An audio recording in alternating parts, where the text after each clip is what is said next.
y saben un chingo de literatura gótica, de fantasía, de misterio, de ciencia ficción y sobre todo de terror, que es por eso nos gusta este programa que se llama Letras para no dormir. Y pido un aplauso para ellos que vinieron a pesar de la lluvia. Las brujas se derriten con la lluvia, pero los comentaristas no. Y pues les dejo la palabra. Mil gracias por estar aquí. Excelente, muchas gracias. Pues nada, nada más esperando el cue de producción, si ya tenemos luz verde. Dice cue de producción que sí. Buenas noches, muchísimas gracias a todos por acompañarnos.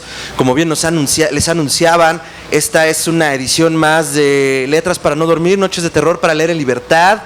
Yo soy Fernando Santamaría, productor y locutor de Histeria Colectiva Podcast. Y pues nada, agradecemos el espacio, que es un esfuerzo conjunto que nace hace ya poco más de 2 años.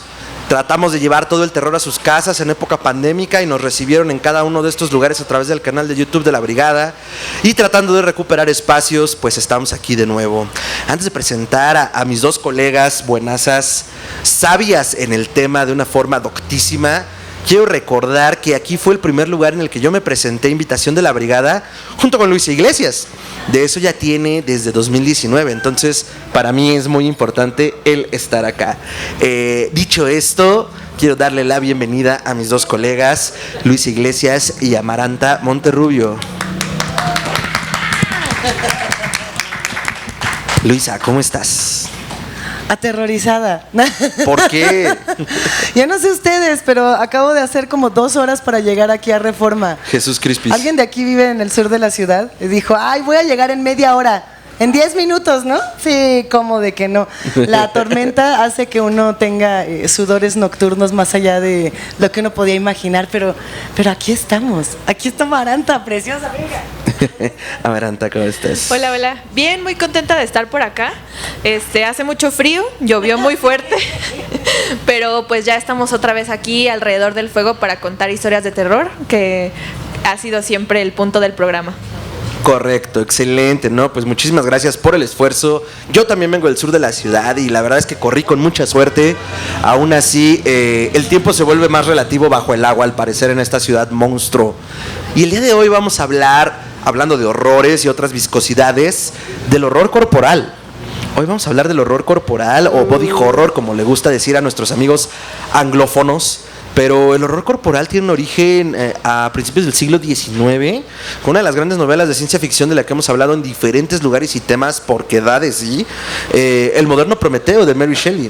Dentro del terreno de la ciencia ficción y el avance de la ciencia en ese momento, entre la medicina, la cirugía, el galvanismo, que era la exploración de la electricidad, más allá que una curiosidad simplemente, pues nace el moderno Prometeo en 1818 en su primera edición, y de ese modo nace el horror corporal cuando hacemos de el paisaje del miedo el cuerpo, ¿no? O sea, la sutura, la sangre, la herida, la pus se vuelve escabroso, ¿no? Hay naniuque. Entonces, abriendo con esa idea, me gustaría que empezáramos con este tema. Amaranta, por favor. Bueno, para empezar, no se me hace casual que la primer gran novela de terror la haya escrito una mujer. ¿Verdad? Totalmente, porque de pronto, como ya lo hemos hablado en otras mesas, es fácil concentrar o creer que el horror está afuera, ¿no? Que está en otros, que está en el paisaje, en las aventuras, en el monstruo, en la oscuridad, pero es complicado de pronto ver que el horror puede estar adentro, ¿no? Y que nosotros podemos ser el horror o lo que habita, que además siempre está escondido, es decir, los órganos, la sangre, los fluidos, todo tipo de líquidos están adentro escondidos siempre, ¿no? Y que en el mejor de los casos no los vamos a ver. Ajá, pero pues no se me hace casual que haya sido Mary Shelley quien haya apuntado hacia ese lugar de que el horror esté en el cuerpo, ¿no? Y en sus partes, y en reunir unas partes con otras, y convertirte en un monstruo y preguntarte de dónde proviene la vida, etcétera, ¿no? ¿Tú qué piensas, Luisa? Ay, es que a mí me gusta mucho el tema del horror corporal, es uno de mis favoritos, justo pensar en Mary Shelley, en una morra proponiendo este tema, y me gustaría plantearles algo a todos los que están por acá. Quiero que imaginen que me estoy haciendo pipí Es real, ¿eh? O sea, no es solo mi imaginación, me estoy haciendo pipí y esto me causa una incomodidad. Más allá de lo increíble, y va a ser una incomodidad que dure 1 hora. 1 hora. ¿Alguien de aquí se está haciendo pipí? Ay, qué bueno que somos varios, ya no me siento mal. Ok, el horror corporal parte del culto al cuerpo, ¿no? O sea, pensar que Mary Shelley, por ejemplo, toma esta estética, toma toda esta conceptualización, porque el cuerpo femenino siempre ha estado muy cuestionado, ¿no? ¿De quién es el cuerpo de las mujeres? ¿Es del Estado? ¿Es de los vatos que toman decisiones? Ahí pregúntenle al Roe versus Wade en Estados Unidos. ¿Es de quién? ¿De quién es el cuerpo? ¿De los hijos? Cuando nos volvemos mujeres lactantes y entonces pasamos a ser mamíferos solo para darles de comer. La cuestión del cuerpo siempre ha estado ahí y la inquietud con nuestro cuerpo viene de un mecanismo de tiempos inmemoriales que nos dice... Vamos a regresar hasta los griegos, que hay que estar bien mamados y hay que estar bien guapos y hay que estar bien buenos, porque si no estamos buenos, mamados, guapos y fortachones, tenemos que ser intelectuales, ¿no? O sea, porque está la dicotomía, ¿no? Cuerpo estéticamente precioso contra cuerpo débil. El cuerpo fuerte estaba diseñado desde los griegos para ser el que nos protegía, el de las estatuas, el guapetón, mientras que el cuerpo frágil tenía que tener una mente intelectual porque era el que iba a construir a la sociedad. Entonces de ahí empieza esa inquietud de qué demonios está pasando con nuestro cuerpo, qué significa, qué pasa si tuviéramos, qué sé yo, una lombriz de aquí de Reforma que empezara a caminar, se nos mete por la oreja y ya no salió, como esos videos ahora del TikTok así de, ¿no? Entonces quiero que se imaginen que toda esta charla nos vamos a estar haciendo pipí y que vamos a tener esa incomodidad y que esa incomodidad es la base del horror corporal, pasársela de la chingada dentro de nuestro propio cuerpo. Si ustedes se la pasan mal dentro de su cuerpo, sean bienvenidos porque este es nuestro tema, creo yo, o no va por ahí. Sí, yo siento que sí. Ahorita que hablabas de la incomodidad, en algún momento cuando tuvimos en el podcast a Eric Estrada, crítico de cine, sí, el buen Eric, saludos si nos está viendo, decía, es que el terror como género, hablaba uno de nuestros co-hosts, Ricardo Medina, es que creo que habíamos visto The Northman, El Hombre del Norte, sí, la nueva de Eggers, y decía, es que me incomodó tal escena, y dice, claro, pues ya ganaste, es una gran peli de horror, el horror viene desde la incomodidad de lo que te plantea. Y particularmente, como dices, el horror corporal al hacernos conscientes de nuestras manos, nuestros pies, nuestras condiciones a través del género, del sexo. Entonces, cuando ya le damos esa dimensión, pues como decía Amaranta, habita dentro de nosotros y ya es ineludible. Es que creo que tanto Amaranta como tú, Fer, dijeron algo que es bien importante. O sea, el cuerpo sería el escenario del terror, ¿no? El paisaje. Es que lo dijiste muy bonito.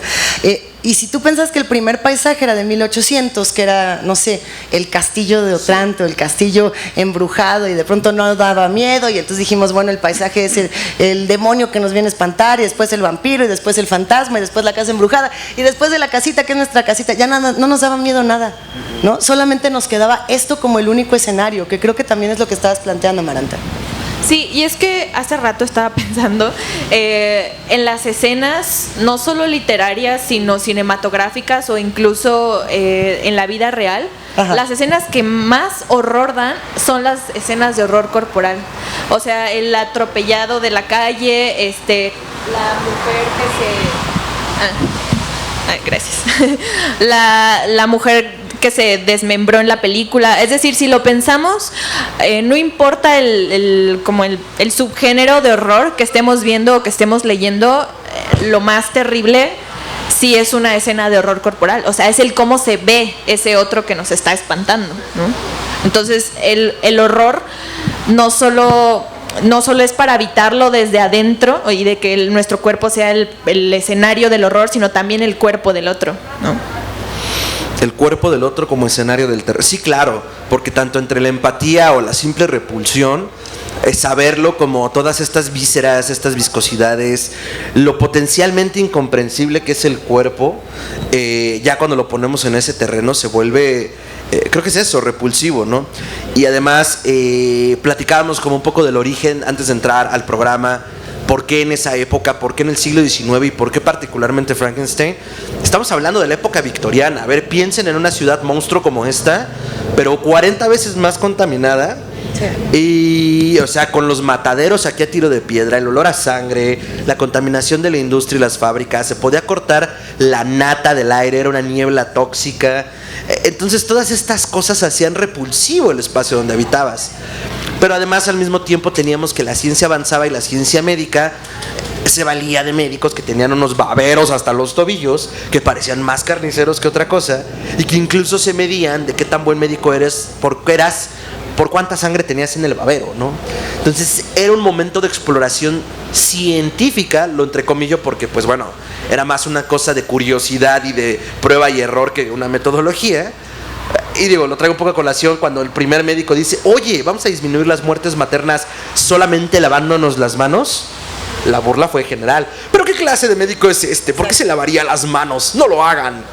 Y sí, efectivamente, el simple hecho de lavarse las manos previo a una cirugía bajó la tasa de mortalidad tremendamente, ¿no? Así de ridículo era el momento. Entonces, a mí también me hace sentido que sea en ese espacio temporal y en ese espacio social donde surge como idea y como primer planteamiento el horror corporal, ¿no? Porque además todo lo tienen muy cerca, todo lo tienen muy crudo.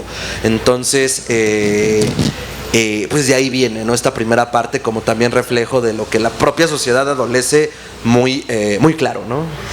Y es que a mí sí me gustaría puntualizar que Mary Shelley no solo se cuestionó cómo podría formarse un cuerpo para crear la vida, sino que también un cuerpo feo parece que no es merecedor de amor, y que eso es un tormento tremendo para el protagonista, ¿no? Para el personaje. Cómo es que el propio cuerpo puede ser una barrera para el amor de otras personas, ¿no? Para recibir el amor de otras personas. Eso honestamente se me hace lo más terrorífico de toda la novela, más allá de un cuerpo formado de otros cuerpos o de un monstruo, etcétera, sí, sino esa frustración de no poder recibir amor por ser feo. Sí, totalmente. Que yo metería ahí el chisme de la Villa de Odati, que creo que siempre que nos sentamos juntos acabamos hablando de eso. Pues es que ahí empieza todo. El TV Notas de la Villa de Odati estaba bien chido, ¿no? La razón por la que Mary Shelley también de pronto decía, ya me tienen hasta acá, ¿no? Ella tenía su mamá feminista, la Mary Wollstonecraft, que era bien chida. Ahora sí que mi Mary Shelley tenía unos valores chidos y se va a casar con el Percy Shelley, que era, no sé, yo ahora lo comparo con el Johnny Depp, pero cada quien va a elegir su comparación pertinente. Era así como el galán patán, ¿no? Pero espérense, porque tenía onda, tenía su que ver. Ya ni siquiera voy a decir si es cierto o no. Elijan lo que quieran creer de esta historia. Tenía su que ver con nada más y nada menos que Lord Byron, que era el absoluto. ¿Qué habrá sido? El Brad Pitt, no. Sí, ¿no? Era así, súper galán, súper autor, poeta, venga, mi reina, yo la voy a endulzar con estos poemas. Pues el Percy Shelley y el Lord Byron traían su acá. Entonces Lord Byron invita a que se vayan todos de pijamada a la Villa de Odati y les dice, cámara, vénganse, aquí vamos a hacer una pijamada, vamos a cotorrear, vamos a invitar a Polidori porque, ay, pues ese güey, ¿no? Es como el que siempre va a la peda y que dice, invítalo. Y ya entonces va a Polidori así, no, yo sí quiero escribir un cuento. Entonces se ponen todos a escribir durante la noche, una noche muy similar a esta, quiero yo pensar, con lluvia, con descargas eléctricas, con mucho frío. Cada quien elige algo que escribir y entonces Polidori escribe El vampiro. El vampiro. Lord Byron escribe Ni madres, porque no nos importa Lord Byron. Seguramente algo escribió, pero Percy Shelley se estaba dando sus besos con Lord Byron y Mary Shelley escribe Frankenstein, el moderno Prometeo, ¿no? Y viene todavía, también de esta parte de mucha misoginia, de mucho decir, lo que yo represento en este mundo no entra, ¿no? No como mujer, no como no madre, por así decirlo, por todos los problemas que ella inclusive tuvo en este tema de fertilidad, no como hija que tiene que repetir patrones de mucho racismo y de mucho machismo. Eso también entraba dentro de la propia estética del horror corporal, que todavía era proto-horror corporal, porque lo ponía en el otro. O sea, decía, yo voy a crear esta criatura de pedazos, algo que después Lovecraft retoma con el Reanimador, ¿no? Que dice, yo voy a jugar a que construyo otro ser. Yo creo que el horror corporal da un salto muy importante cuando el horror se ocurre en el narrador, digamos, en el que está diciendo, yo experimento que mis tripas explotaron, yo experimento que se me cayó todo el pelo, yo experimento que tengo un hermano gemelo en el cerebro que me está diciendo qué hacer y qué no hacer. Yo pensaría, por ejemplo, también en el Dr. Jekyll y Mr. Hyde como un acercamiento. Por ahí, supuesto. Cuando estamos hablando de Stevenson, de Robert Louis Stevenson, pensamos en en algo que tiene que ver con drogas, en algo que tiene que ver con política, con psicodelia, pero que tiene que ver con nuestro cuerpo mutando a ser el propio monstruo, el yo es otro, que en algún momento se planteaba, ¿no? Puede ser. Sí, totalmente. Bueno, un poco regresando al tema del que hablaba hace un momento y conjuntándolo con esto, hay un cuento que les recomiendo mucho que es de una escritora chilena que se llama Alicia Campos y justo habla de... Bueno, ella es un narrador en primera persona, ¿no? Entonces, ella es una mujer muy gorda, extremadamente gorda, que viene de una ascendencia de pura gente gorda. Entonces descubren unas pastillas que empiezan a distribuir, que son unas pastillas que se llaman lipívoras y que son como bacterias que se comen la grasa. Entonces ella empieza a adelgazar y entonces su vida se vuelve otra cosa, ¿no? No solo encuentra el amor, sino que además se le promete una carrera de cantante. Y ya cuando está en el apogeo de su fama, resulta que las lipívoras ya están prohibidas porque se encontró que devoran las entrañas. Entonces son veneno, ¿no? Ya no son la resolución para obtener la belleza, sino que son veneno. Y su doctor le dice, no te las tomes, ya no te las vuelvas a tomar nunca más porque te van a devorar las entrañas. El punto es que ella tiene mucha tentación, lo busca en el mercado negro. Y al final decide que está bien, va a preferir ser gorda con tal de continuar su vida y seguir transitando, pero se da cuenta de que su amado sí se la siguió tomando. Ya iba a spoilear, pero bueno, a que lo cuente, se va el spoiler. No, sí. Digo, lo importante no era tanto la anécdota, sino que es un cuento de horror corporal, ¿no? Que de pronto uno piensa que es el único que está batallando de que su cuerpo no es lo suficientemente bello, lo suficientemente ágil, sino que el otro está batallando también y tiene como su propia falla y su propia fisura. Entonces quizá la barrera para ya no recibir amor es no habitar con la propia monstruosidad del cuerpo, claro. Sí, y aceptarla, ¿no? O sea, quizás si todos aceptáramos nuestra propia monstruosidad, nuestro propio mal olor, nuestro defecto, nuestro pelo, nuestro grano, lo que sea, sería más fácil ese intercambio amoroso, ¿no? Que todo el tiempo la reserva de no ser suficientemente bellos. Justo me hiciste recordar otro relato no parecido, no es cierto, del escritor japonés Edogawa Rampo, La silla humana. Vamos, La silla humana. La silla humana es espectacular, buenísimo. La silla humana es una persona, es un hombre que tiene un nivel de fetichismo de que las personas lo usen, o sea, pero literal, que usen su cuerpo para algo funcional, que termina adentro de una silla y se convierte en una silla humana. ¿Cómo? No tengo idea. Edogawa Rampo no elabora mucho en eso, pero sí elabora en la experiencia sensible que tiene este personaje. ¿Qué es ser una silla? ¿Qué le causa? Obviamente hay un impulso sumamente erótico dentro de eso. Y pues no les spoileo nada, porque para empezar se llama así. No, se hace spoiler, porque lo más chido es por qué se quiere hacer una silla. ¿Por qué se quiere hacer una silla? Pues porque quiere que la muchacha que le gusta se siente sobre él. Se siente sobre él. Y ahí está la pulsión cachonda, erótica, cárnica, asquerosa. Que entonces eso nos llevaría a que también el horror corporal, o lo que se siente como horror corporal desde el otro, que es algo que plantearon ustedes, que es muy cierto, puede ser también tremendamente erótico en el sentido amplio y en el sentido sexual, como quieran verlo, para quien lo está viviendo, para quien lo está haciendo. Porque también es transgreder. O sea, lo que puede ser un horror corporal para nosotros o para el otro desde nosotros, para nosotros puede ser lo más normal. A lo mejor ya dentro de la aceptación, para nosotros es totalmente, no solo lo que quisiéramos, lo deseable, sino se me fue la palabra, el hito de alcanzarlo, ¿no? De serlo así. Ahorita que dijiste lo de la pulsión sexual, o sea, finalmente si estamos hablando de un terror cárnico, o sea, de la carne, estamos hablando de algo sexual. O sea, eso es a huevo, no hay separación.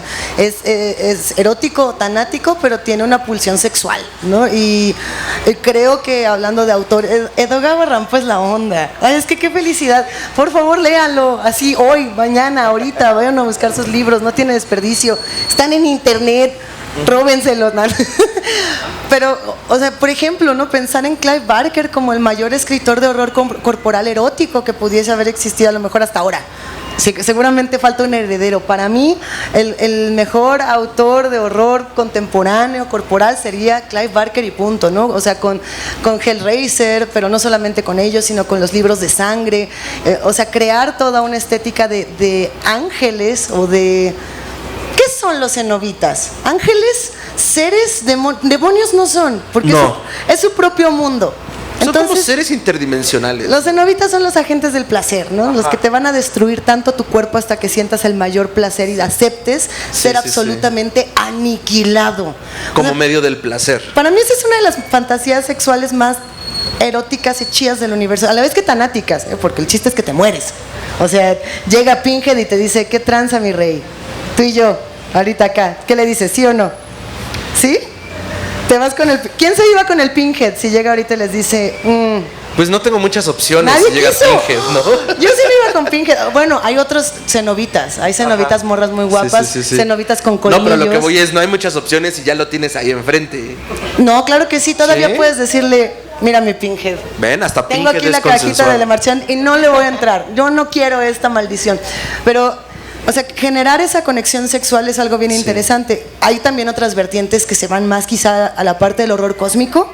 Puede Sí, ser sí, que sí, sigue siendo corporal, ¿no? Como lo que pasó con La Cosa del Otro Mundo. Total. Que el lunes cumplió 40 años. Y que está basada en este cuento que se llama Who Goes There.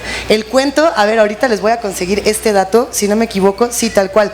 Es de un autor llamado John Campbell. No el mismo John Campbell de las máscaras, no, John W. Campbell. Porque el otro es Joseph Campbell. Joseph Campbell, ajá, el héroe de las mismas máscaras. No, que no, ahí no. es la diferencia, ¿no? Está el horror como erótico de Clive Barker y está el horror, pues un tanto homenajeando a Lovecraft que podría tener quizá Campbell con La Cosa del Otro Mundo. Pues incluso el propio Lovecraft, o sea, ya yéndonos directo a la fuente, cuando habla del horror de Dunwich, por ejemplo, cuando habla de toda la transformación de Wadley, en que se parece más a su padre, que dice hacia el final del relato. Entonces un vato de 2 metros con patas de cabra y como serpiente saliéndolo desde el abdomen, y habla de todo eso que le horroriza también desde lo extranjero. O sea, siendo un hombre producto de su tiempo, al principio profundamente racista, hacia el final de su vida ya no tanto, pues a Lovecraft le parecía barbárica las prácticas y los pensamientos que no fueran del hombre blanco de Nueva Inglaterra promedio, ¿no?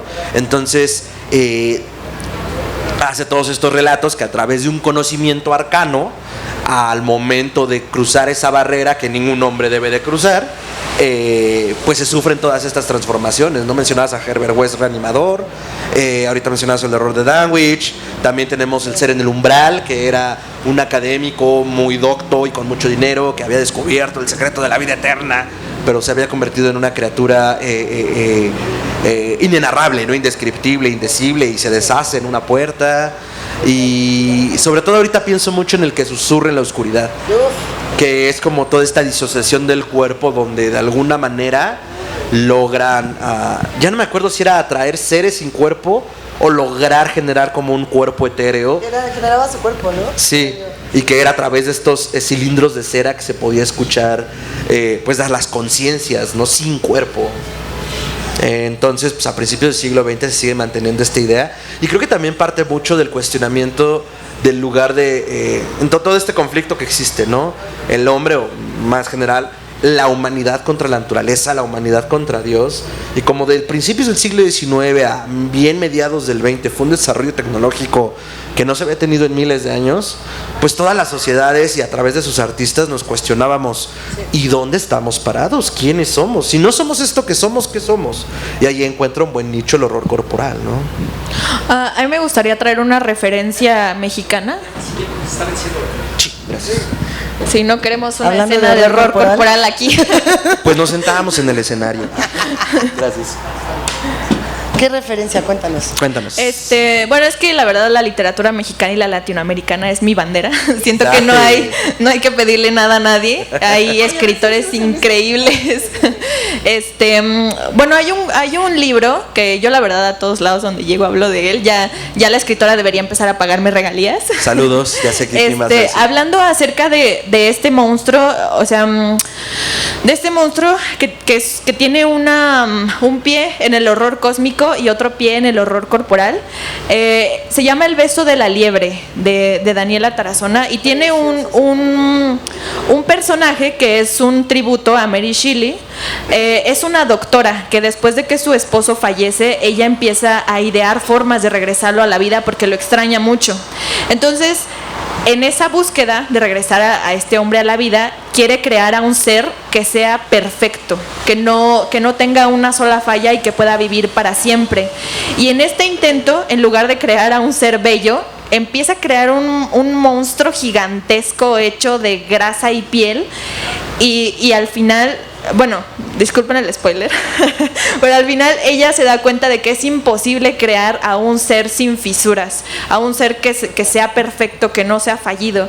Y entonces empieza como toda una oleada de ira de parte de esa mujer, ¿no? Como es que no pude regresar a mi esposo a la vida, no pude crear un ser perfecto, tengo aquí un monstruo en el sótano que cada vez va absorbiendo más mi casa, ¿no? Entonces, también aquí en la literatura mexicana y en la literatura latinoamericana habitan ese tipo de monstruos, ¿no? No son privativos de los países con frío.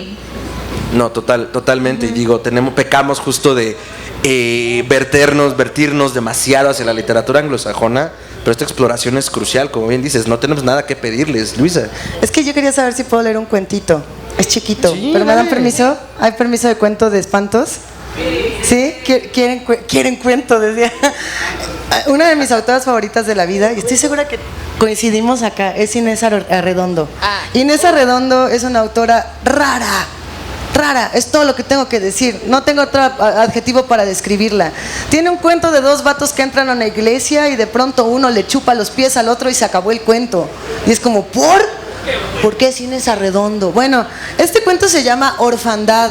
Y yo creo que es mi cuento favorito de la vida de horror corporal. Aun cuando piense que Clive Barker es el escritor más chido de horror corporal actualmente, Inés Arredondo nos dio la vuelta. Se los voy a tratar de leer, me dicen si se escucha chido, ¿va? Dice... Es chiquito, pero si se aburren me callan. No, date, estoy seguro que no nos vamos a aburrir. Pero sí, no es cierto. Creí que todo era este sueño. Sobre una cama dura, cubierta por una blanquísima sábana, estaba yo, pequeña, una niña con los brazos cortados arriba de los codos y las piernas cercenadas por encima de las rodillas, vestida con un pequeño batoncillo que descubría los 4 muñones.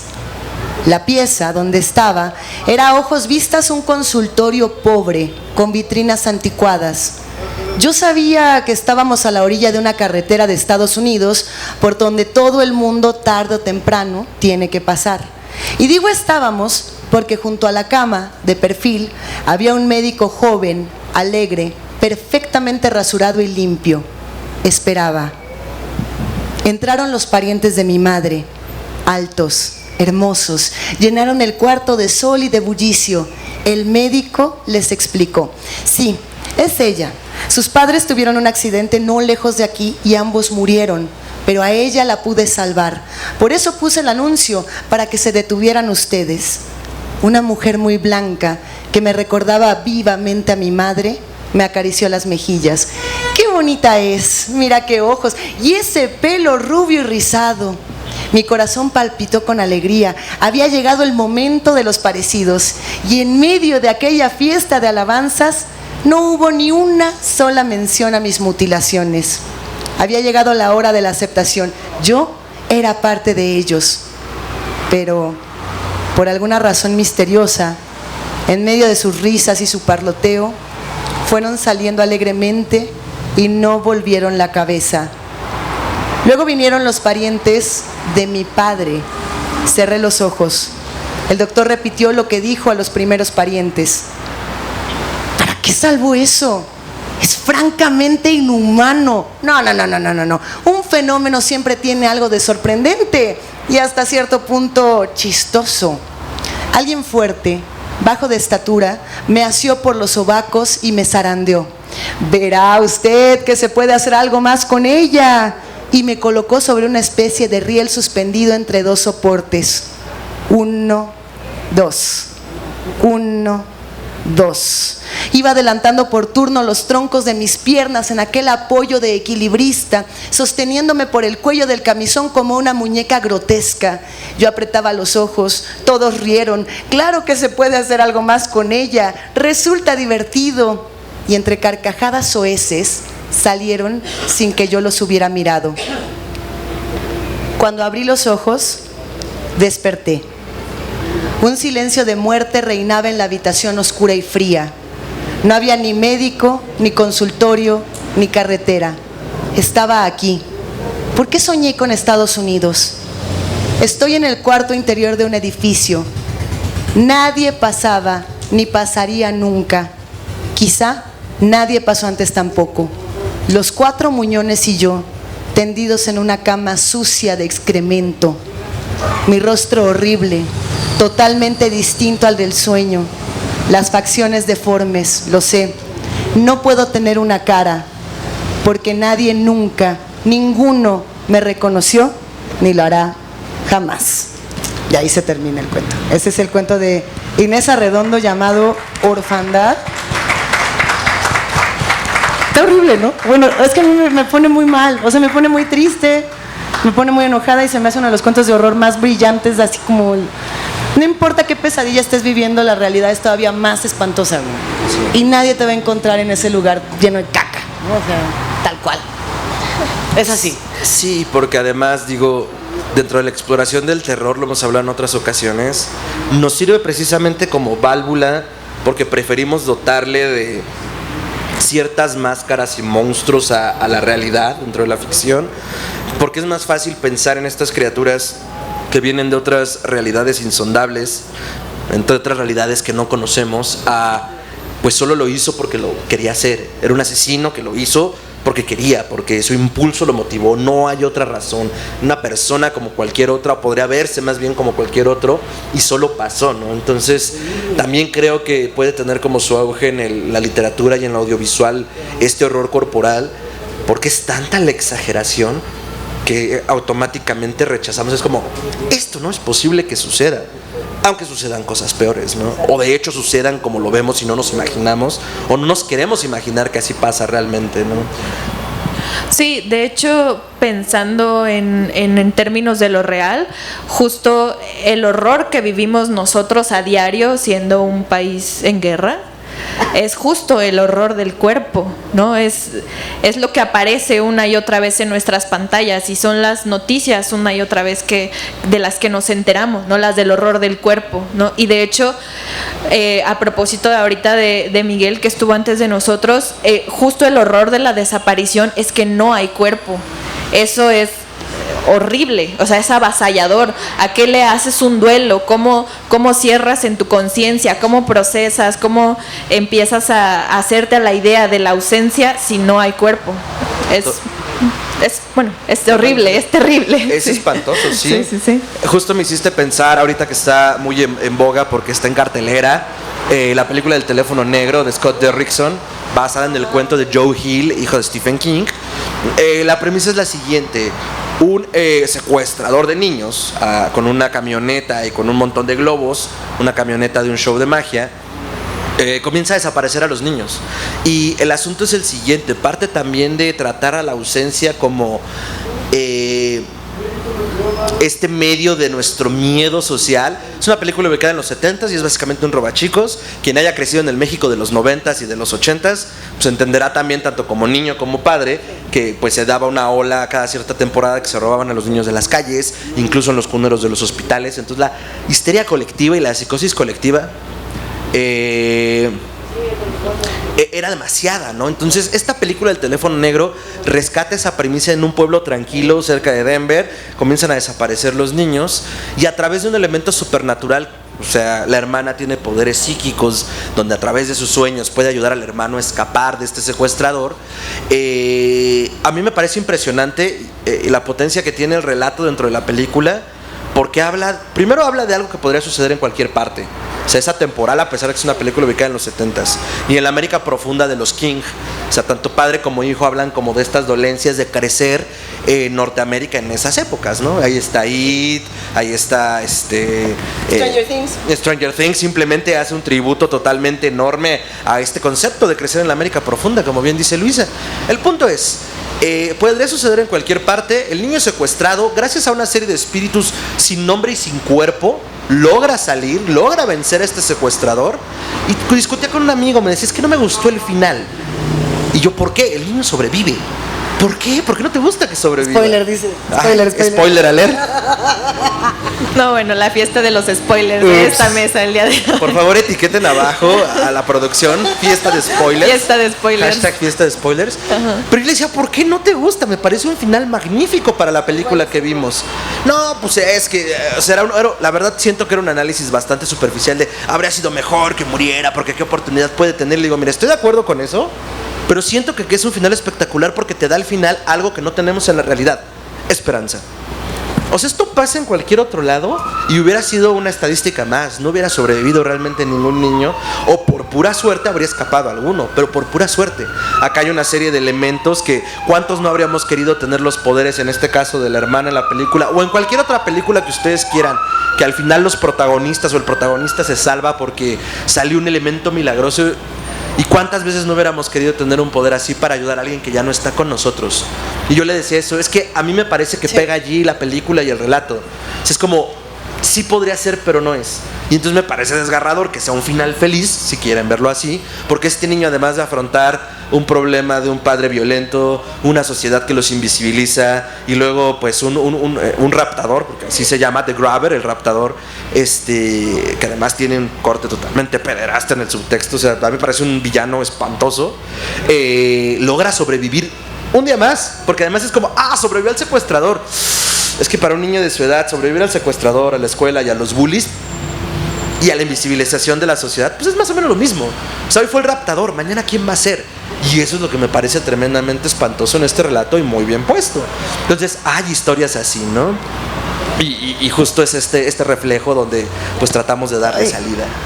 Está bien chida esa peli. Sí. Si no la han visto, está en el cine, de un buen vez, se van caminando. Aquí en el Diana. Y van así de una buena. No, tratando de no hacer mucho spoiler, yo creo que esta película como tal triunfa, o el gran éxito, o el gran alcance de una película como The Black Phone, es que tanto en la parte sobrenatural, que sería como lo superficial, como en la parte psicológica, que sería lo profundo, es totalmente cierta. O sea, podría no haber nada sobrenatural en la película y sería un éxito. Del teléfono negro, está buena, la van a disfrutar, de verdad. Y yo me quedaría también un poco, pues por cuestiones de tiempo, porque creo que ya casi nos vamos, me quedaría también con esto que estabas diciendo, Maranta, de la parte de las desapariciones, de la parte de los cuerpos, de la parte de lo real que pasa en nuestro país. No va a ser el mismo miedo en términos de horror corporal el que tengan algunos vatos y algunas morras. Por ejemplo, ya nada más cerrando con esta reflexión, pensando en lo que pasó esta semana con Brenda, cerrando esta reflexión pensando en lo que ha pasado con Devani, lo que ha pasado con tantas mujeres en nuestro país. No es lo mismo mi cuerpo que el de ustedes, vatos. No vamos a tener los mismos miedos, y cuando yo salga a la calle, mi propio cuerpo me va a generar ciertas hormonas, ciertas menjurjes y cosas y tripas y miedos y mil y un cosas que quizá a ustedes no les pasen, que es una reflexión que las morras tenemos mucho y que forma parte del horror corporal. Hay un poema de... A ver, no sé si recuerdan a Ángel Ortuño, que acaba de fallecer recientemente, este increíble poeta, y tiene un poema cortitito que se llama Las mujeres no las quiere nadie, y es más horror corporal que cualquier cualquier Mary Shelley. No es cierto, Mary Shelley es la reina, perdóname Mary Shelley, donde quiera que estés. Dice, vamos a hacer un pequeño experimento científico. Salga a la calle, inhale. Es bueno respirar, ¿no le parece? Ahora, sea mujer. Tiene 24 horas para regresar viva. De lo contrario, pierde. Y ahí se acaba el poema, güey. Qué fuerte, Sáquesela. qué crudo, qué real. Digo, tenemos un poco más de tiempo. Si quieren ir cerrando, cerramos. Porque igual creo que todos estamos adoleciendo del frío. Pero sí, hay tiempito. Lo que gusten decir. El horror corporal contemporáneo, digo que tal vez brincamos demasiado pronto, pero es que ese era como justo el principio, ¿no? Es atemporal y y podemos marcarlo de muchas formas. Amaranta. Bueno, recuperando un poco el tema de Black Phone y también con el poema que nos leyó Luisa, pues también recordar que la literatura, el cine y el arte en general no solo están para crearnos conciencia y una y otra vez, que de pronto los creadores más contemporáneos lo que se ocupan mucho de sembrar es como este golpe de realidad o esta desesperanza o decir, pues es que así se siente la gente. Claro que es muy valioso, pero también creo que como artistas, como lectores, como escritores, sí es importante esa parte del arte que nos devuelve la esperanza, la justicia, la sensación incluso de venganza, ¿no? Porque de pronto cuando ya ocurrió un crimen, ya la justicia no existe, porque ya hubo una pérdida, ya hubo una herida, ya hay una huella, ¿no? Que es indeleble. Pero devolvernos una sensación de que algo puede ser o concluirse, sobre todo yo lo llamaría, ¿no? En forma de venganza o de justicia o de, qué sé yo, solución. Para eso que no está la realidad, sí está la ficción, ¿no? La ficción de, no importa si es fantástico, horror, lo que sea, sí estamos para eso, ¿no? Como creadores y como también difusores de la lectura. Sí, y ahorita me hace todo el sentido por qué me incomodaba tanto ese análisis como tan superficial, que era como, qué mal final, y yo... ¿Por qué quieres más muerte, hermano? O sea, bueno, ¿quieres el final que buscas? Vete al periódico de Nota Roja, ahí están todos los finales que quieres. Pero la ficción, tienes toda la razón, nos da esa posibilidad y pues nos da calma, ¿no? Un poco, aunque sea, por un día, por un momento. Ay, qué rudo se ha puesto el horror corporal. La verdad no sabía cómo hasta dónde lo llevaríamos, pero totalmente. Nos pusimos densos porque pues tiene todo que ver, ¿no? Lo decían ahorita al inicio, la ausencia y la presencia ya de un cuerpo completo, más allá de si sale mutilado en pantalla o no, si es una ficción o no. O sea, ya el saberse de la ausencia es abrumador. Y eso, por supuesto, es corpóreo, ¿no? La ausencia es algo corporal. Mira, ya que tenemos unos minutitos más. 3, 1.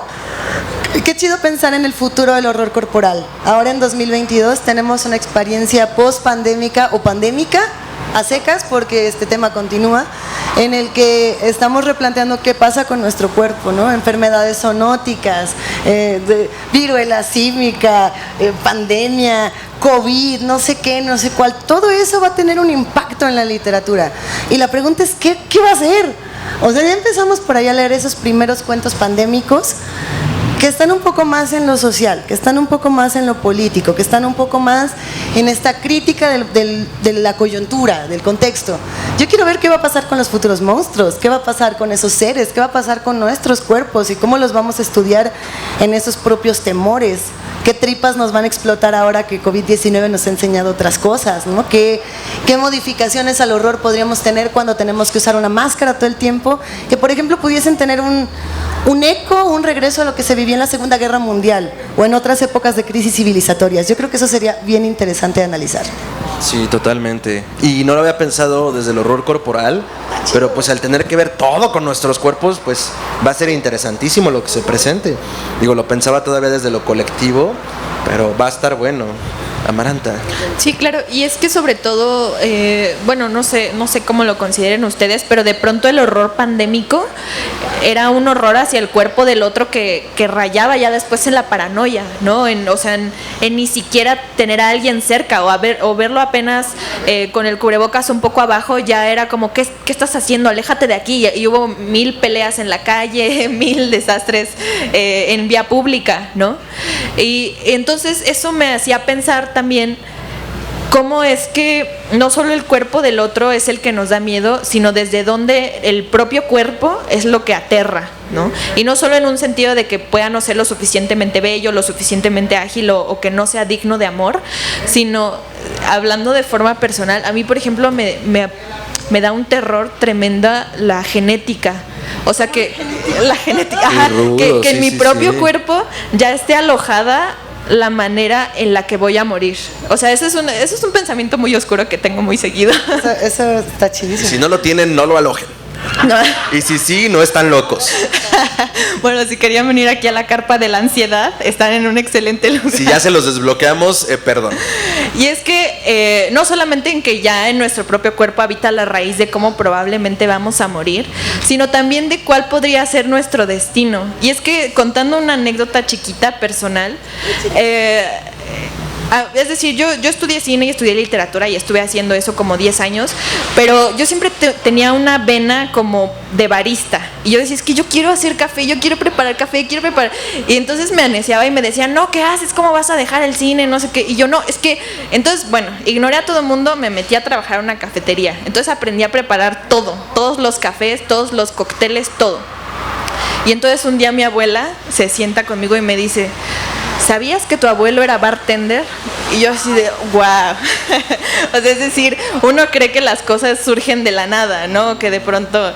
Y ya digo, mi padre tuvo una cafetería a 15 años, pero yo no sabía eso del abuelo, ¿no? Entonces, de pronto ya también en la genética está el destino, ¿no? O sea, está sembrado qué es lo que también tenemos la posibilidad de ser y lo que no, lo que también está limitado, ¿no? Totalmente, no puedo agregar nada más, no lo habré dicho mejor. Ya a nivel genético, esas predisposiciones tanto mentales como físicas pueden ser, creo que son en este preciso momento que lo estás abriendo a todos, el horror corporal último, porque además es incontrolable, inimaginable y no sabes en qué momento va a tronar, ¿no? O si está tronando desde ahí. Bueno, yo tuve una experiencia, no es paranormal. Bueno, Pero... sí es. Creo que ya se las conté. No sé, ¿cuál? ¿Ya se sabe mi experiencia paranormal cuando me explotaron las tripas?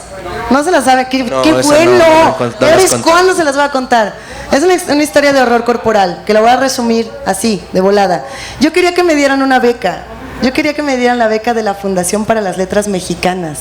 Era mi sueño. O sea, yo mataba porque me dieran esa beca. Y fui a la entrevista y me fue tan mal. Creo que nunca me he ido más mal en una entrevista. O sea, el director de la beca me decía, no, siéntete bien de haber llegado hasta acá. Y yo lloraba y le pegaba a la mesa. O sea, todavía peor, ¿no? Como de, para que no me dieran la beca, ¿no? No, que no sé qué. Pues me fui llorando a mi casa, ¿no? Así llore y llore y llore. Y en esa época yo vivía con una amiga y mi amiga me decía, no, todo va a estar bien.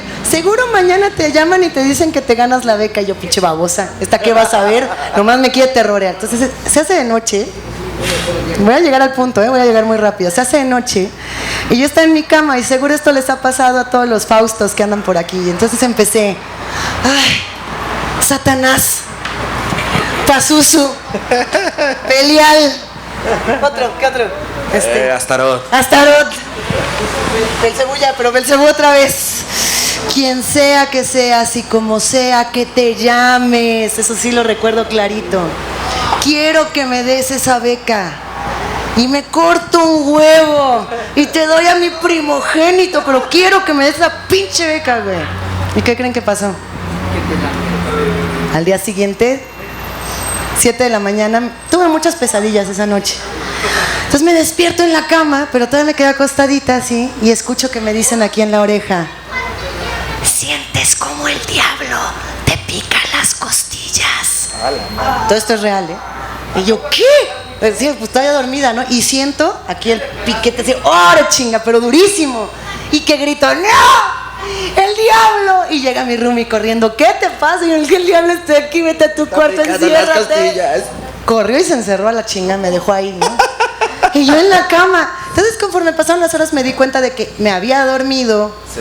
Sobre mi brazo, porque todo esto le vamos a encontrar una explicación lógica. Yo no quiero pensar que era el diablo, o sea, échenme la mano. Entonces me dormí, seguramente estaba con mucho estrés, entre que estás dormido y estás despierto, pues pasa, ¿no? Sasacuás. A la media hora, ¿qué creen que pasa? ¿Quién creen que me habla? La beca. La beca, que me había yo llevado la beca de la Fundación para las Letras Mexicanas. Y andaba yo que no cabía, mira, me pavoneaba. Primer día de la beca, ya, mira, voy a resumir. Hay una historia de espantos que otro día les cuento, en la cual resulta que en ese departamento espantaban. Y que entonces nos movían los tanques de gas y nos asustábamos un montón. Y que si había unos niños que se habían muerto en el departamento y que si mi roomie estaba vuelta loca con eso, todo era un caos. Todo era un caos. Y yo mientras estaba intentando escribir este libro para la beca de la Fundación para las Letras Mexicanas, y en eso estaba la oportunidad de renovar, te la daban hasta 2 años. A todos mis amigos le dieron 2 años y a mí me mandan llamar, a ver, pásale por acá. ¿Qué pasó, señor director? No, pues, a ti no te toca renovación, tú te vas a tu casa. Y yo lloraba, y lloraba, y traía unos lentes oscuros, pero les juro que parecía que aparecía de estos bastones que te jalan fuera del escenario, así como ya lléguele, así como que los de la fundación de, todo bien amiga, todo va a estar bien, y yo no podía parar de llorar. Y entonces me dio tal depresión que yo me ponía el color verdoso, pero de veras verdoso, y una amiga me dijo, no es depresión, tú lo que tienes es un quiste. Deben ser quistes lo que tienes, entonces por eso te pones así, por eso estás con ese humor. Yo, ahora vamos a tu ginecólogo, y ahí vamos, y aquí viene lo de horror corporal, aguántense.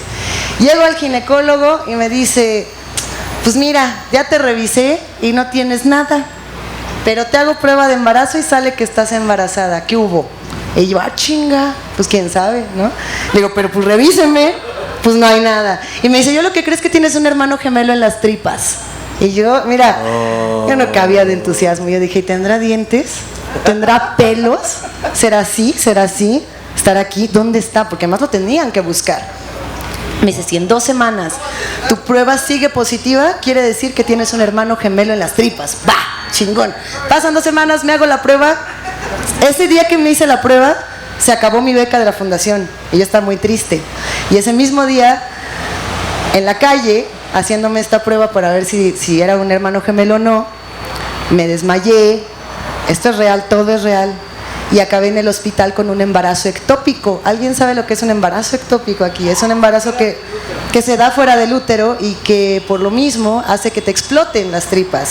Entonces mi trompa de falopio había explotado 2 días antes y yo tenía 2 litros de sangre en el útero creciendo, y yo tenía una panza muy hinchada que pensaba que se debía a que como muchos chicharrones y a que no podía ir al baño. Y cuando llegué al hospital me quitaron un ovario, me quitaron la trompa de falopio, me quitaron, ¿qué? A mi primogénito y a mi huevo y no sé qué tantas cosas. Y entonces yo estaba acostada en la cama y todos me decían, es un milagro médico. Las enfermeras me llevaban regalos, me llevaron cupcakes, porque cuando alguien vive un milagro médico en el hospital le llevan regalos, ¿no? Y yo no podía dejar de preguntarme si me la habían cobrado y me la habían cobrado bien. Pero es línea directa, ¿sí o no? Pues, o yo digo que es línea directa, o sea, se pidió, se pagó y ya. Y se acabó la historia. Y todo esto es real. Pero yo lo dejo a interpretación de todos ustedes. ¿Quién sabe qué haya sido? Haya sido como haya sido. Haya sido como haya sido. No, yo ya no tengo nada más que decir, nada va a superar eso. Muchas gracias, Amaranta. ¿Alguien tiene una historia así? ¿Alguien le ha pasado algo así? ¿O de sustos? O algo de horror Algo de corporal horror. que quiera compartir, digo, no es a fuerza. Pregunta, chisme. Estamos en confianza, lo que ocurre en la carpa se queda aquí en la carpa. Y medio reforma, pero en la carpa. ¿No? ¿Nadie? Bueno. ¿Sí? Ah. A ver, esta. Ay, está ahí. Espérame, Carla. Ah, se va, bueno. Pues bueno, hace un rato nos hablaste de las enfermedades zoonóticas. Ajá. Que pues lo que son transferencias de enfermedades que están en algunos otros animales, en otros mamíferos, y se transmiten a los seres humanos pues por manipular la carne, por ejemplo, o por comerla, o por beber sangre, este tipo de rituales que a veces existen. Entonces yo ya tengo tiempo reflexionando sobre eso, porque... Póntelo así y un poquito más alto y ya se te pueden oír todos. Acá, muy bien. Sí, entonces yo estudié geografía y mi especialidad es biogeografía. Y cuando empezó la pandemia pensaba sobre eso, las hipótesis que había de cómo se transmitió a los seres humanos. Y realmente pues es como la venganza de la naturaleza, de todo lo que estamos destruyendo, el cambio climático, toda la contaminación que existe. Y pues ahorita escuchándolos pues se me hace realmente que es una historia de terror. Ya es la naturaleza contra nosotros, tratando de expulsarnos del planeta, pues por todo el daño que le hemos hecho.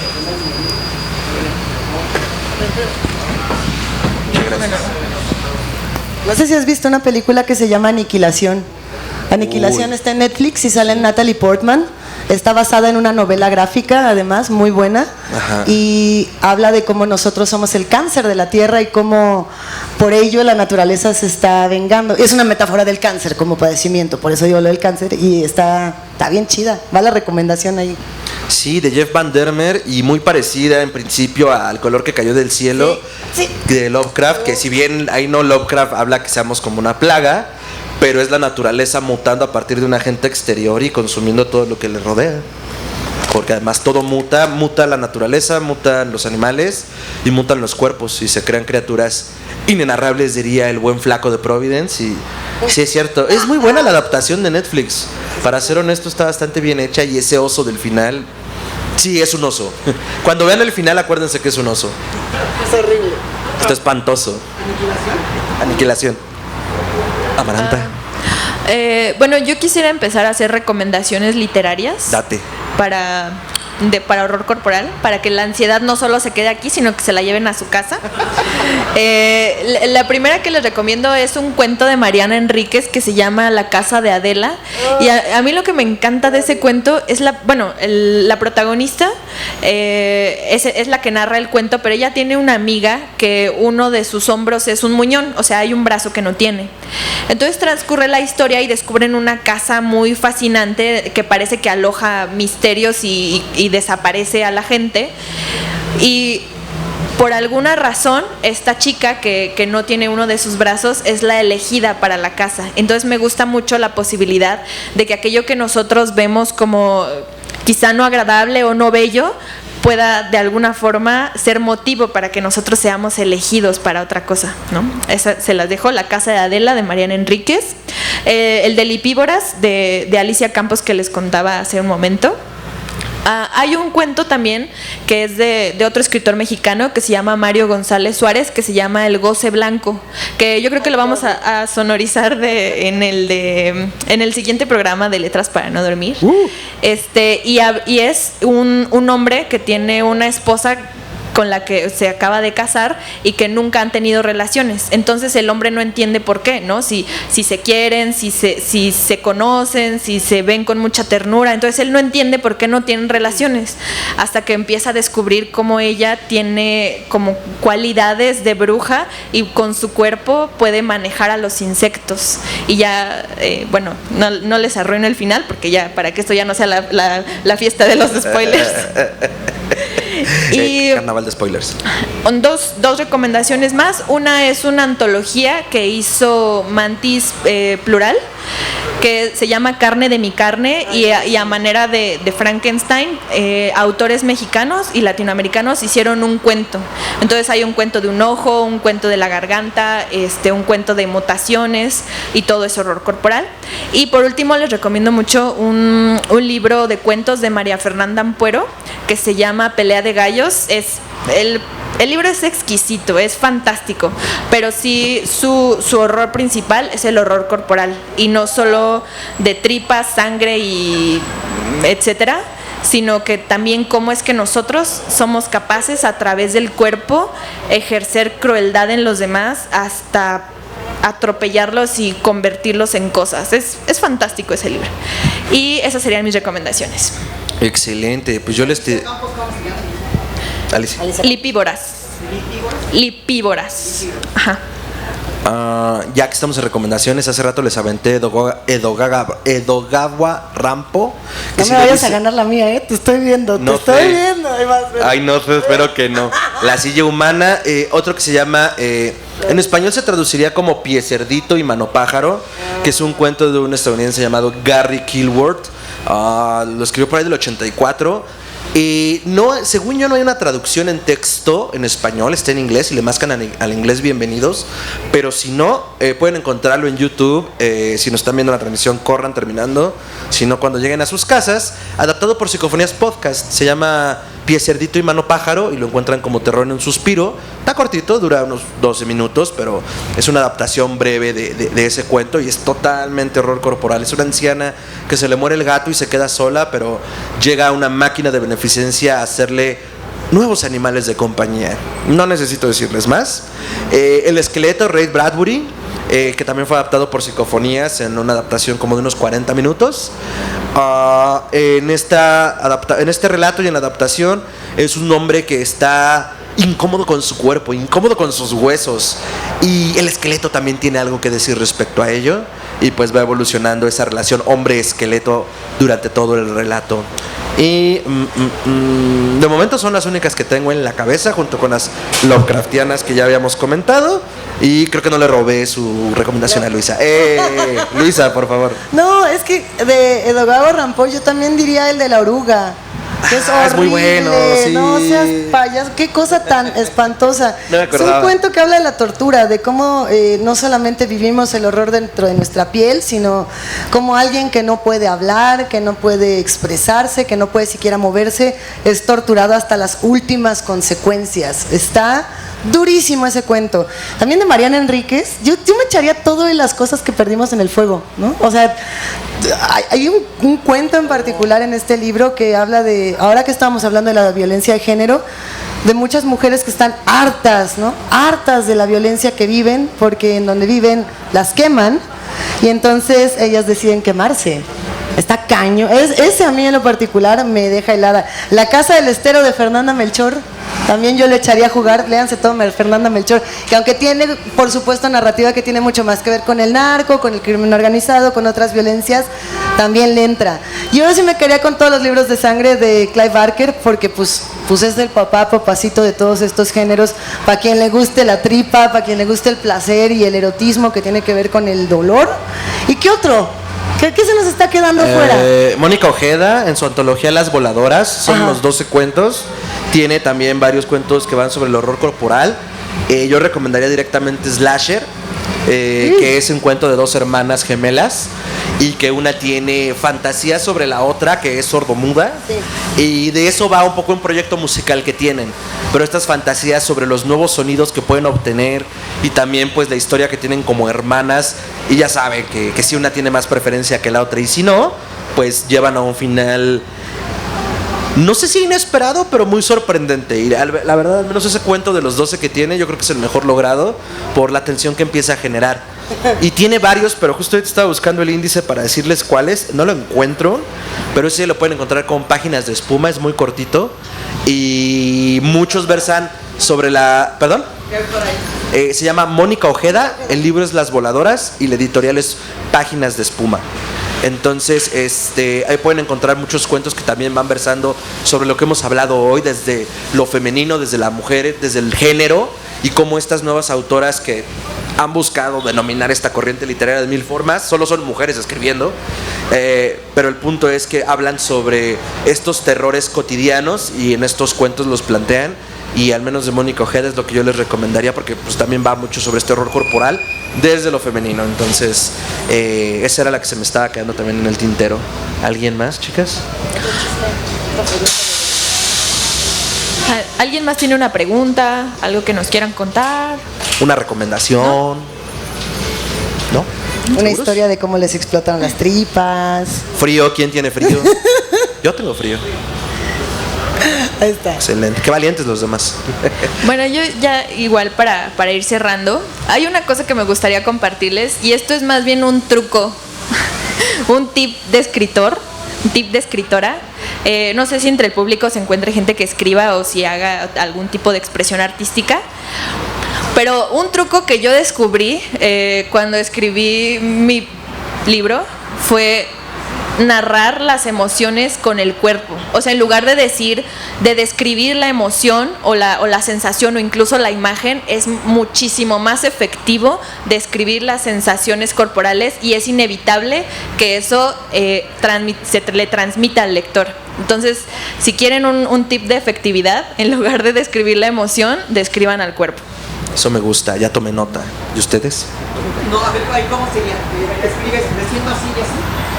Es decir, depende del personaje, pero por ejemplo, al menos lo que yo hacía para narrar las emociones era narrar cómo estaba sudando, por ejemplo, cómo estaba agitada, cuál era la respiración, cómo se sentía el cuerpo, en qué partes tenía calor, en qué partes tenía frío, cómo estaba el cabello, y a veces eso transmite más el estado de ánimo de lo que está viviendo el personaje que describir como la gama de emociones, ¿no? O de sentimientos así directo. O sea, sería algo así como, y entonces mientras Amaranta nos narraba este cuento, comenzaba a sentir esa sudoración fría en la espalda que siempre le daba cuando tenía nervios, mientras se le erizaba el cabello de la nuca. ¿Algo así? Ajá, podría ser. O por ejemplo, mientras Amaranta estaba diciendo ese tip de escritora, en lo que realmente estaba pensando es en que como hace mucho frío y no trajo un short, no puede separar las piernas. Ah, ok. Ese es describir Claro. al cuerpo para saber cómo se siente el personaje. Correcto. Bien, vientos. Tomo nota. ¿Es en serio? Excelente. Pues creo que ya nos estamos acercando hacia el final. Y si ya no hay más comentarios, recomendaciones o añadiduras, porque además esto nos podría dar para mucho más, pero el frío en este preciso momento nos está conminando a guardarnos con chocolate caliente. Un cigarrito. Una cerveza. Una cervecita. Ah, eso me da más frío. Su crush. Su crush. Netflix and chill. Por favor, chicas, Amaranta, Luisa, ¿algún comentario de cierre y redes? ¿En qué andan? ¿Dónde las pueden encontrar?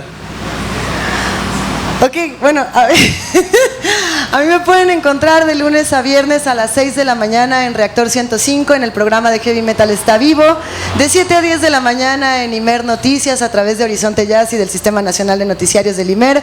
También me pueden encontrar en el programa de Radio Comuna con Daniel Jiménez Cacho y en el podcast de Netflix junto con Plaqueta y Javier Ibarreche llamado Nada que Ver, para que nada que ver, para seguir hablando de Para seguir películas, viendo. para seguir hablando de libros y nada, pues en esas andamos, escribiendo mucho. Y entonces, Luisa, muchas gracias. Amaranta, comentarios de cierre, redes y en qué andas. Pues quizá como comentario de cierre solo sería como quizá aceptar un poco ese cuerpo que ya tenemos, ¿no? Porque es el único que vamos a tener. Sí, porque no solo es nuestro límite o nuestra barrera, sino también es la única posibilidad, como nuestra única balsa para llegar a donde vayamos a llegar, ¿no? Y bueno, yo en redes estoy en Twitter como Nemitlazotla, que la verdad es la única red que uso. Instagram y Facebook no los utilizo. Y ahorita pues estamos con el programa de Letras para no dormir con La Brigada, y se nos viene otra producción que ya les estaremos anunciando, ¿no? Entonces muchas gracias por asistir, por quedarse aún con el frío y la lluvia, y muchas gracias a La Brigada, son increíbles. Viva La Brigada. Excelente, producciones secretas, eso me asusta, pero me gusta. Comentario de cierre, bajo la misma línea, cuerpo solo hay uno, cuidémoslo. Justo yo, un poco por el tema, un poco por otras cosas, he estado haciendo todavía más conciencia de mi cuerpo, y es como, oye, justo es lo único que tenemos de aquí a lo que nos dé la vida, pues vamos a tratarlo bonito. Es por eso que hoy te vestiste de colores así tan brillante y resplandeciente. Sí, un poquito. Después de ser un gótico y redento ya. ¿Después de qué? De ser un gótico y redento, así Es que- ya eres colorido y feliz. Ajá, lo que no sabían es que abajo de mis botas y debajo de mi chamarra de cuero negra traía una playera de Calamardo y calcetines de Bob Esponja. Sí, cierto, no es cierto. Horror corporal. Entonces, no, sí, o sea, también. Y porque ya todas mis playeras son gris rata. Pero, volviendo a eso, pues somos un montón de nervios, un cerebro con ojos y terminales nerviosas. Y este es como nuestro exoesqueleto, nuestro meca. Pues démosle mantenimiento de vez en cuando, hagamos las paces con él. Y creo que personalmente, mi opinión a título personal sobre la aceptación del cuerpo no tiene que ver con que nos aceptemos, tiene que ver con que aceptemos el cuerpo que tenemos y con esa posibilidad hacia dónde lo queremos llevar. O sea, no tiene que ver con que, ay, mira, tomo mucha comida chatarra y así me voy a quedar. No, a ver, podemos tener un cuerpo que no queramos por muchísimas razones, desde una enfermedad hasta un condicionamiento, lo que quieran. Y creo que es válido que entendamos que es el cuerpo que tenemos y es válido hacia dónde queramos llevarlo, tan sano como podamos. Un cuerpo muy delgado, un cuerpo muy grande, no siempre son sinónimos de enfermedad o de salud. es un caso muy particular. Entonces creo que es importante entendernos desde dónde estamos, que no es la posición de los demás, y hacer las paces con ese cuerpo. Y bueno, a mí me pueden encontrar como @mantrasaces con I latina y doble al final en Instagram y en Twitter. Y a Histeria Colectiva Podcast lo pueden encontrar como podcast.histeria en Instagram, Podcast Histeria en Twitter y en Facebook. Y a mí me pueden encontrar trabajando en diferentes producciones, ya sea para La Brigada, para Histeria Colectiva, como locutor, como producciones, ahí estarán brincando el nombre, para Sonoro Podcast, a quienes mandamos un saludo. Entonces por ahí de repente andamos produciendo, editando y haciendo galimatías del mundo sonoro. Entonces muchísimas gracias a todos por asistir. Gracias a la audiencia que nos acompaña calientitos desde casa. Hoy conocí la envidia. Y a los que están aquí, muchas gracias por hacerse un tiempo. Cuídense mucho, vacúnense harto, lávense las manos, usen cubrebocas. Como bien decía Luis al inicio, esta pandemia llegó para quedarse y se va a hacer endémica. Entonces, pues seamos aseados y educados con los demás. Muchísimas gracias a La Brigada, a nuestro productor Eduardo Penagos, en vivo, siempre al pie y al orden. Cuídense mucho y hasta la siguiente emisión. Hasta entonces.